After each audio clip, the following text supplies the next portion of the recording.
C'est vous la meunière? Non, moi je suis celle qui représente une des filles du roi que le roi de la Nouvelle-France a envoyé ici pour fonder une famille. Oh! Donc, monsieur, est-ce que vous avez payé?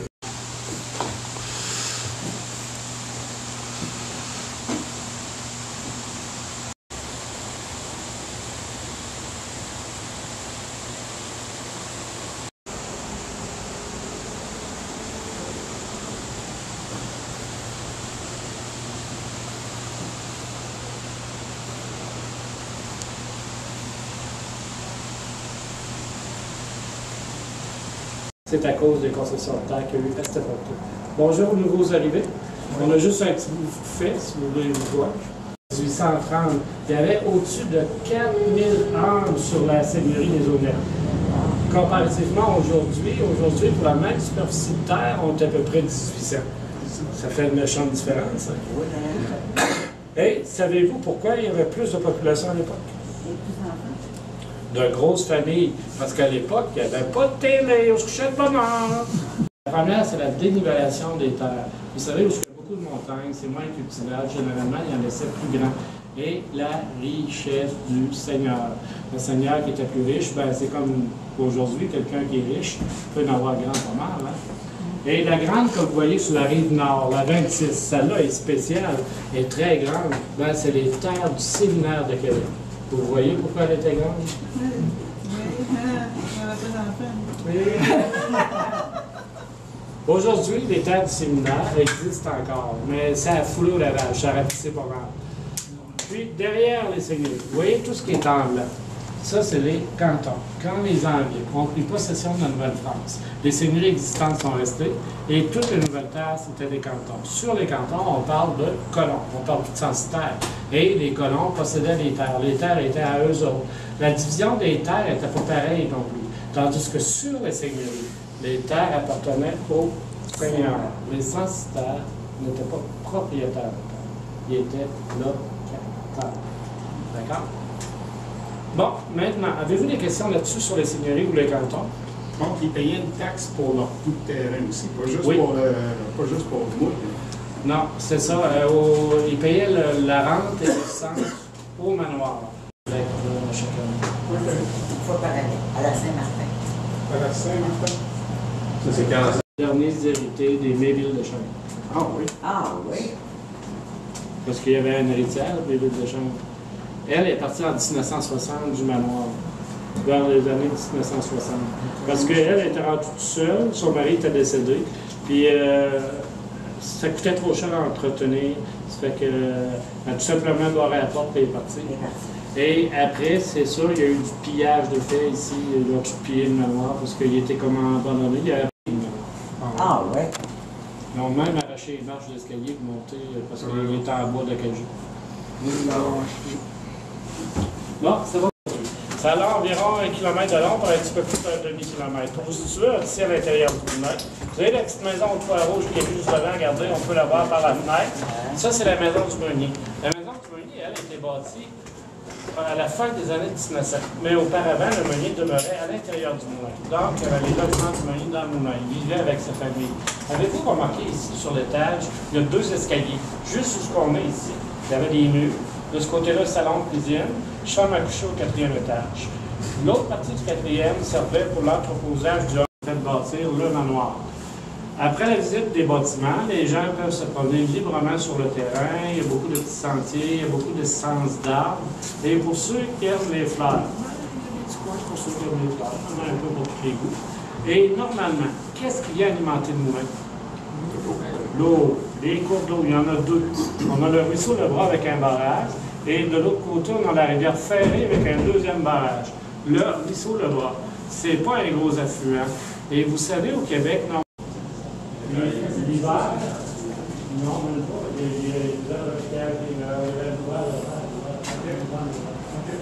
Juste chauffer le moulin, faire du chauffage pour le moulin, les 4 étages du moulin. Il y avait un poêle à chaque étage. Vous passez la grandeur, vous savez, ici, à la chauffe. Regardez, ben là, ici, vous allez voir, au deuxième étage, on remarquer de ce côté-là, vis-à-vis ici, là, il y a une sorte de cheminée. Parce que là, c'est le centre. Le fonctionnement du moulin. D'accord? Ici, on a tout simplement un contenant, ça s'appelle la trémie. C'est ici qu'on va déverser les différentes céréales comme on voit. La trémie, elle, est faite en forme d'entonnoir à l'intérieur. C'est ce qui permet au grain de descendre par gravité à l'autre étage. À mesure qu'on met le grain, ça descend tout seul. Et ça fait une réserve de grain. Quand je remplis la trémie pleine avec ce qui descend en bas, il rentre environ 500 livres de grain ou 240 kg. Et ça nous donne un temps de mouture d'à peu près 1 heure. Pour vous dire un peu la capacité du moulin à moudre. Le temps de mouture, par contre, varie beaucoup selon la variété de céréales qu'on moudre. Plus qu'un grain est dur, plus c'est long à moudre, plus un grain est tendre, plus ça va passer rapidement. Et à l'époque, nos censitaires, quand ils venaient faire moudre le céréales, ils arrivaient par la porte de derrière avec le sac de grains. Et au lieu de prendre le sac sur l'épaule, de descendre les escaliers pour aller vider au-dessus des moulins de pierre, ils vidaient ça ici. Parce que quand vous rentrez dans le moulin, vous regardez ça, et qu'est-ce que la trémie fait en plein milieu de la place? Ben, c'est à cause que les moulanges sont juste en dessous ici. C'est pour ça qu'ils ont mis la trémie. Là, c'est un chemin d'eau qui part du barrage, ça se rend jusqu'à la... Mais avant de se rendre à la grande eau, regardez ici, il y a une bascule en bois, ça s'appelle un larron. Le mot larron, qu'est-ce que ça vous dit? C'est quoi un larron? Un voleur. Un voleur. Vous avez raison. Un larron, c'est un voleur. Mais nous, on a gardé le bon larron, parce que le mauvais larron, on l'a passé dans le roue, on l'a jamais revu. Le larron, c'est une grande bascule avec une tige au bout qui lève une trappe. La trappe coupe le fond de la drap. Normalement, quand je vais ouvrir la vanne au barrage, l'eau arrive avant moi au moulin. Le meunier n'est pas rappelé. Tu tombes en bas, tout simplement, passe sous la roue, puis elle retourne à la rivière. C'est ce qui permet au meunier de s'en venir en toute sécurité, de descendre à l'étage de ménage, comme vous allez voir tout à l'heure. Puis elle se bout ici, on a une tige de métal, elle passe à travers l'eau sur la roue démarre. Le meunier est à l'intérieur. Et quand je veux arrêter le moulin, tout simplement arrêter, ou arrêter en cas de bris, ben, on n'a pas besoin de courir au barrage. On a juste à remettre le larron dans cette position-là, et le moulin va arrêter de fonctionner. Donc, on le part de l'intérieur, on l'arrête de l'intérieur. Le principe du larron, c'est un principe très simple. C'est juste un système de levier, mais très ingénieux d'avoir pensé. Je comprends. Et aujourd'hui, lancer la roue pour la faire partir, quand les meules sont engagées, 100 000 livres et plus pour débalancer la roue pour la faire partir. D'accord?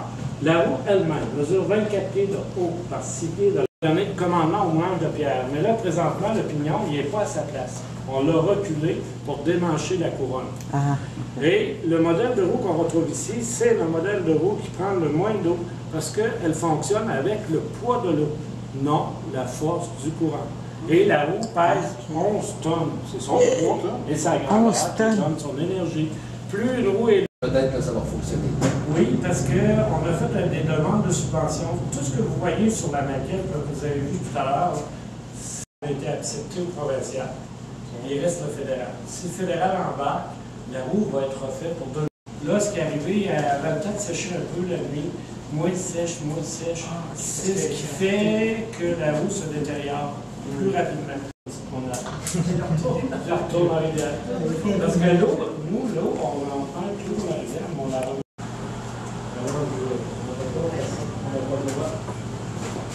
C'est ça qui est malheureux. Bon, maintenant. 10 ans. En Nouvelle-France, c'est 10 ans l'apprentissage. Ben, un moulin, ça s'opère avec les sacs de toucher, de là. Donc, c'est sur cet étage-ci qu'on va transformer le grain en farine. Aujourd'hui, il nous reste 2 systèmes sur l'étage, avant il y en avait 4. Un système, ça comprend la meule, 4 sortes de grains, excusez. Le blé dur, le blé mou, l'épaule puis le sec.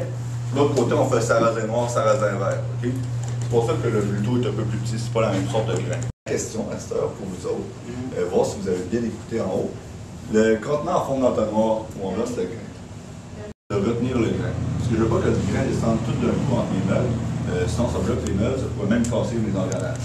C'est là que je vais me faire chicaner par le meunier. Bon. Alors, en fait, pour que le grain tombe, au centre du système, on a un bâton vertical. On a un petit bâton. Ça s'appelle la batterelle. La batterelle va tourner en même temps que les meules et va battre l'eau-gel, d'où son nom. Donc, on va donner des coups sur l'eau-gel. Hein? Ça ne va pas le temps de pousser, en fait. Même pas. c'est en fait les deux pierres, les deux qui sont rentrées. Mais en fait, les deux meules, c'est de la pierre. Ils vont prendre la vitesse. Là, ils sont tellement proches l'une de l'autre qu'ils vont frotter ensemble. Là, c'est deux pierres qui frottent ensemble, ça va faire des étincelles. Puis, regardez ici, le grain est entellé et broyé. Ça devient de la mouture à ce moment-là. La mouture, c'est de la farine toute mélangée avec l'écorce en plus, l'écaille du grain. Okay. Donc, c'est moulu. On va envoyer le tout dans un trou, à ce niveau-ci. Ensuite, la mouture va descendre dans un conduit à 45 degrés, la hanche, puis ça va aller dans une espèce de récipient en forme de demi-cercle. Ça, vous allez le voir au dernier étage. Okay. Là, cette mouture-là va faire qu'elle remonte à cet étage-ci pour aller vers les buteaux. Donc, sur le côté des buteaux, ici, j'ai les allumettes. Donc, c'est une courroie, en fait, avec des godets, des espèces de récipients, qui va aller piocher ma mouture en bas pour la monter en haut. C'est comme un peu un escalier roulant. Donc, sur l'autre buteau, en fait, ça se retrouve ici. Donc, les godets, les allumettes. Un élévateur à godets. Vous pouvez voir, le tamis a un petit angle, fait que la mouture n'a pas le choix d'aller dans une direction. Le tamis est rotatif, puis là, ça va séparer la farine selon sa finesse, selon ses composantes, parce que la grosseur des mailles du tamis diffère d'une étape à l'autre. Donc, le plus fin tombe derrière moi. Juste pour vous montrer, là, ici, on voit bien la différence, en fait, du tamis. Donc, c'est ça que le plus grossier peut tomber. Donc, on voit au travers, on dirait un moustiquaire, en fait. C'est pas mal tout ce que j'ai sur les portes. Le blé, en fait, ce grain-là est un peu plus large, un peu plus collant aussi. Au centre de ma pièce, j'ai la potence, donc qui sert à pendre les gens qui ne trouvent pas le mot trémie au début. Là, l'effort de groupe, on l'a trouvé, personne ne va être pendu à aujourd'hui, vous êtes chanceux encore là. Donc, à quoi ça va servir cette affaire-là, pour vrai? Pour déplacer des gros contenants. Pas des contenants, non? Des sacs de farine. Changer des pierres. Changer des pierres. Pour sortir les pierres, en fait. Donc, parce que les sacs de farine, c'est juste 20 kilos. Là, c'est ça me disait, là. Mais les pierres, par contre, sont très lourdes. En fait, une meule, ça pèse autant qu'une voiture. Donc, même si je veux très fort, je ne vais pas capable de les sortir tout seul. J'ai besoin d'un peu d'aide, on s'entend. Puis, pourquoi je les sors, en fait, c'est que sur l'autre côté de la meule, c'est comme une lime. Lime à ombre ou lime à métal, là, même affaire. Dans le fond, il y a des stries dans des rainures. Puis, c'est les rainures qui font en sorte que le grain est broyé, est moulu. Puis, les pierres s'usent au bout d'un certain temps. Les pierres deviennent lisses. On laisse le grain, fait juste passer entre les deux et pas broyer. Donc, ça ne sert à rien de travailler dans ce temps-là. Donc, vous, des limes qui ne marchent pas, vous les jetez, facile. Moi, jeter d'une pierre, c'est un peu plus compliqué. Puis ça vaut un peu plus cher aussi. Donc, à la place, on va les repiquer, c'est-à-dire recreuser les grainures. Donc, pour faire ça, il faut que je les sorte. Fait que là, je vais enlever la trémie, le trémillon puis la jupe. Ça, c'est juste poser un sur l'autre. C'est la partie facile de la jupe. Ensuite de ça, sur la meule travaillante, il y a des trous sur les côtés. On ferme les arceaux. On tourne le vérin, ça va les soulever un petit peu. Je vais amener les meules au centre de ma pièce avec la potence. Après ça, je vais les monter jusqu'en haut. Il faut que j'y retourne, parce que c'est l'autre côté que je veux travailler. Après ça, je les mets par terre. Je déplace ma potence de nouveau. Puis, à l'époque, avec le marteau-piqueur, donc qui est cet outil-là, qui normalement est plus affûté que ça au bout, on va taper directement sur les meules pour les repiquer, pour recreuser nos graineux. Bon? Comment tu fais pour tourner la pierre? Parce que le côté piqué est comme... Ouais, c'est ça, ben, il faut la virer à bras, il faut forcer un petit peu. Mais juste à côté sur deux... OK, ça vire dans le cercle. Ouais, ça va virer dans le cercle, ouais. Oui, quand il était encore dans les cercles. Ouais. Mais c'est quand même pas facile. Non, il faut le faire. Mais souvent, tu essaies d'être deux au moins. Ça reste une pierre. Ouais, ça reste une grosse pierre. Donc, c'est ça. Ça, il fallait faire ça à quelle fréquence, le repiquage? C'est environ une fois par année. Là. Ça dépend, en fait, de la qualité de la pierre. Surtout, en fait, de l'utilisation aussi que tu en fais. Comme, par exemple, celle-là, on fait le sarrasin. Le sarrasin, on en fait beaucoup moins que le blé. Donc, elle, il faut qu'on la repique beaucoup moins souvent. C'est-tu des pierres? Grâce au grain du tamis, je vais vous expliquer un peu ce que ça contient, ces composantes-là. Donc, on a 5 portes, 5 composantes différentes. Là, c'est les vieux noms que je vais donner. Là. Au bout, complètement, ici, on a la fine fleur, donc le plus fin, puis ici, la farine à pain. Okay? Ces deux composantes-là, ces deux portes-là, c'est ce qui contient en fait le gluten, donc la levure naturelle du pain, et une partie des protéines. Okay? Dans la porte du milieu, on a le gru blanc. Le gru blanc, c'est l'amidon, donc c'est la partie sucrée du grain qui se retrouve là-dedans. Le gru rouge ici, aujourd'hui, on appelle ça du germe de blé. Du germe de blé très riche en protéines puis en vitamines. Et finalement, le son au bout sont ses fibres et sels minéraux. Okay? Le dessus des amateurs, en fait, c'est 40% du son, le germe puis les trois autres, on mélange ça ensemble, farine de blé entier. Quand on fait de la farine blanche, donc, farine blanche, usage pour faire le pain blanc, là, ce qu'on va prendre, en fait, c'est les 3 premières portes. Donc, quand on mange de la farine de blé entier, en fait, c'est plus complet. Il y a plus de son, de fibres, de protéines, etc., de vitamines aussi. Donc, pour ça, en fait, que manger du pain brun, c'est meilleur place. Donc, je vous explique pourquoi. La farine intégrale, par contre, encore mieux, là, c'est vraiment tout le grain qu'on va mélanger. Le problème avec l'intégrale, c'est que ça fait un pain un peu lourd, mais si ça ne vous dérange pas, c'est meilleur encore pour la santé. Bon. Et tout au son. On va l'entendre plus à l'odeur. On va l'entendre à l'odeur. Le moteur électrique, c'est aussi fort que ça. Je vous avertis, ça fait un petit peu de bruit.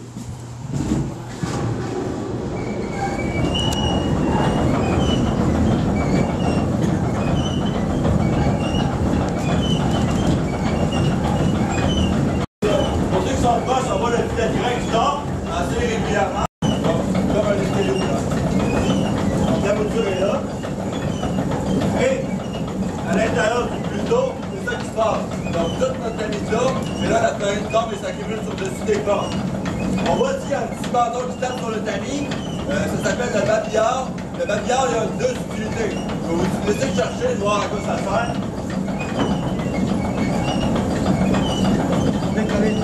Ouais, pour décoller la farine. C'est la première utilité. Donc, parce que quand c'est humide, ça va coller au tamis, il faut que ça décolle. Deuxième utilité, je ne sais pas si vous l'entendez. Qu'est-ce que ça m'indique, ça? C'est que la machine fonctionne. Entre autres, ouais, c'est pas complet comme réponse. Est-ce que ça vient encore dans le tamis? Votre tamis est égal. Ouais, en fait, ce que je vais vous donner, ça donne en fait la vitesse de la roue. Parce que quand on fonctionne à l'eau, s'il manque d'eau, en fait, les belles vont tourner moins vite, le buteau aussi. Donc ça va changer la cadence. Il faut tout le temps que ce soit régulier cette affaire-là. Il faut que ça tourne à une certaine vitesse. Sinon, ça ne va pas être une bonne mouture. Donc c'est ça que ça indique. À ce moment-là, si on court assez vite, On court au barrage. Donc, ici, en fait, ce qu'on fait, c'est la farine naturelle. Donc, pour la conservation, c'est la même chose que pour la farine de grosse compagnie. Parce que là, on va utiliser de grosse compagnie. On va conserver à température vide pour pouvoir mettre ça dans le contenant hermétique. Donc, pas de verre, pas de plastique, pas de grain non plus. Pas de couleur de sortie, pas de grain quand même. Donc, en fait, on laisse ça dans les sacs de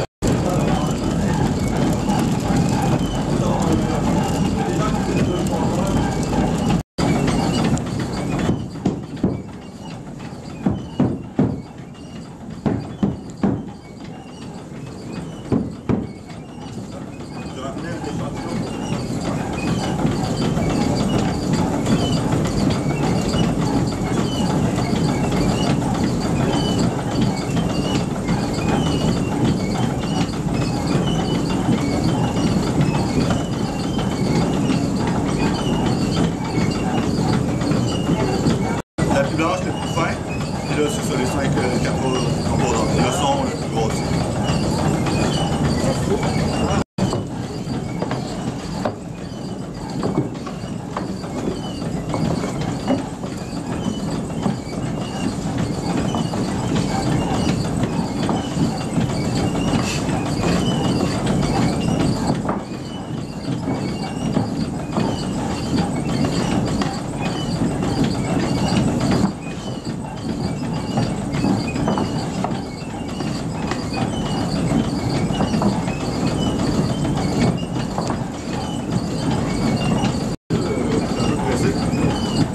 Donc, c'est à ça que ça ressemble. Vous pouvez toucher la finesse, vous pouvez aussi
Turam, c'est aujourd'hui que je m'adresse à vous pour vous faire mon rapport des nouvelles de nous. Quand jadis vous pensiez qu'après la rébellion, vous aviez condamné les gens de ma nation. Vous aviez condamné les gens de ma nation. Combien sur votre roi n'était pas un sujet en commun nous n'avions que vous manquez nos prêts. Mais ces malentendus sont maintenant désuets, comme se traîne ce pays né d'une union de fer. Comme se traîne ce pays né d'une union de fer. Turam, tant qu'il y aura de pays dans le Canada. Turam, tant qu'il y aura de pays dans le Canada. Il y aura toujours des hauts, des bas. Il y aura toujours des hauts, des bas. Vous saviez certainement dans vos tirs du vrai, le temps était pour nous un ennemi très concret. Mais sachez bien ceci, il en faudra beaucoup, tant que nous serons là, que nous serons debout. Tant que nous serons là, que nous serons debout. Si ta lame tu rames, comme ta langue t'étire, avait tranché d'un trait tout notre devenir. Maintenant je parlerai dans les mots de Shakespeare, et nous serions là pour vous faire mentir. Et nous serions là pour vous faire mentir. Turam, tant qu'il y aura de pays dans le Canada. Turam, tant qu'il y aura de